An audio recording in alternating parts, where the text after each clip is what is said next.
சொல்லுங்கண்ணா. நீங்க தானே பேசுறீங்க? Okay okay. ஆமாண்ணா ஆமாண்ணா.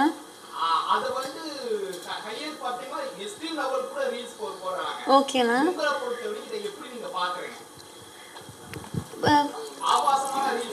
Okay okay.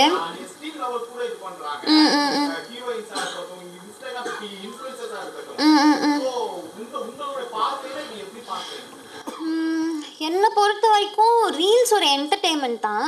எல்லா பிளாட்ஃபார்முமே வந்து நம்ம யூஸ்ஃபுல்லாக யூஸ் பண்ணோன்னா அதோட குட் சைடு பார்க்க முடியும். ஸோ அதுதான் கரெக்டாக யூஸ் பண்ணால் அதில் நிறைய நல்ல விஷயம் இருக்குது. அது தப்பாக யூஸ் பண்ணால் அது தப்பாக தான் போய் சேரும். ஸோ இருக்கிற பிளாட்ஃபார்மை வந்து கரெக்டாக யூஸ் பண்ணோம் அப்படின்றது தான் என்னோட கருத்து. உங்களுக்கு ஈவி தான் ரொம்ப பிடிக்குமா?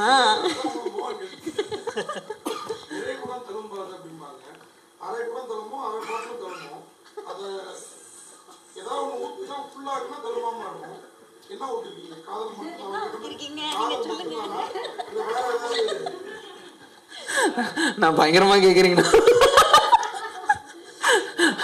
இல்லை நான் பயங்கரமா கேட்டிருக்கீங்க. ஒன்றும் இல்லைண்ணா, சும்மா எக்ஸ்பெரிமெண்ட் தானா. அதுக்கப்புறம் நீங்க சொல்ற மாதிரி உங்க கொஞ்சம் அன்பு நீங்க உள்ள ஊற்றி வெளியே எடுத்துட்டு வந்தீங்கன்னா நல்லா இருக்கும். தேங்க்ஸ்ண்ணா. ஐயோ ஆனா அவங்கெல்லாம் ஆனா சீனியர் ஆர்டிஸ்ட்னா அவங்க இல்ல எனக்கு இல்ல என் கூட நான் கம்பேர் பண்ணும்போது நான் நீங்க தப்பா புரிஞ்சுங்க. என் கூட ஏன்னா எனக்கு அவ்வளவு நாலேஜே இல்லை. நான் அவங்க கிட்ட சொல்லிட்டு ஓப்பனா. ஸோ என் கூட நான் அவங்க ஒர்க் பண்ணும்போது எல்லாமே ஒரு டேக் 2 டேக் தான் ஆச்சு. ரொம்ப அவங்க சொன்ன மாதிரி ஹாஃப் அ டேல முடிச்சோன்னா. ஸோ அப்போ நீங்க பார்த்துக்கலாம்ல எவ்வளோ ஒர்க் அவங்க பேஷனா பண்ணாங்கன்றது உங்களுக்கு தெரியும். ஸோ எக்ஸாக்ட்லிண்ணா, அது தப்பே இல்லைண்ணா. ஏன்னா அக்செப்ட் பண்ணிக்கலண்ணா. நமக்கு எது வரும் எது வராது அந்த ஆல்சோ எது இம்ப்ரூவ் பண்றோன்றது நம்ம அக்செப்ட் பண்ணிட்டாவே லைஃப்ல நிறைய டெஃபினட்டா அவங்க